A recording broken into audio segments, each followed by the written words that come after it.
Nations hockey cup का फातेह कौन, फैसला आज होगा। फाइनल में पाकिस्तान और न्यूजीलैंड मध्य मुकाबिल होंगे। मैच पाकिस्तानी वक्त के मुताबिक शाम 6 बजे खेला जाएगा। पाकिस्तान ने सेमीफाइनल में पेनल्टी शूट आउट पर फ्रांस को शिकस्त दी।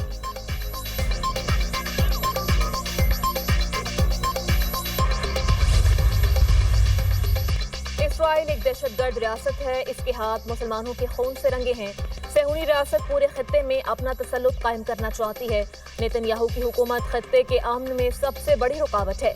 ईरान पर इसराइल के हमले की सख्त मजम्मत करते हैं। इसराइल पूरे खत्ते को जंग में धकेलना चाहता है। ईरान को अपने दिफा का पूरा हक है। यकीन है ईरान ये जंग जीतेगा। मुसलमान मुत्तहिद होकर इसराइल के खिलाफ आवाज बुलंद करें। तुर्क सदर तैयब एर्दोगान का OIC इजलास से खिताब।